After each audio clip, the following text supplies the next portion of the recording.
espresso ခါတာက coffee ပဲမကောင်းလို့ထင်နေပါသလား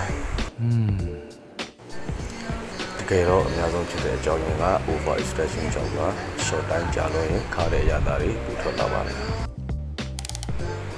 coffee mug grind size အရင်သေးတာ dose မှန်တာဒါမှမဟုတ်ရေဥရှိသင်တော့တာတန်ဖီအားတွေများတာတွေကလည်း espresso ကိုပူခါစေနိုင်ပါတယ်ဒီကကောင်းတဲ့ espresso ကိုရပြီ grind size dose နဲ့ extraction type PR မမကကန်ချိန်ပြီးလို့လိုအပ်ပါတယ်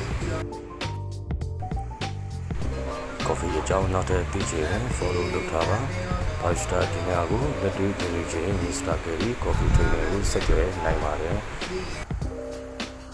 ဟိုတင်နေရတော့ကမာယုံညူနဲ့တရက်ွက်ညီလာလဲဒီယမန်20ပေါင်ဒီညီထမှာရှိပါတယ်ဆက်သွယ်ရမယ့်ဖုန်းနံပါတ်တွေကတော့399630 9913ကိုဆက်သွယ်ပြီးတင်တဲ့အကြောင်းအသေးစိတ်မြင်နိုင်ပါတယ်တင်တဲ့အမည်ဆိုတာကလည်း Fiber number ကိုဆက်သွယ်ပြီးတင်တဲ့အလုပ်ရပါတယ်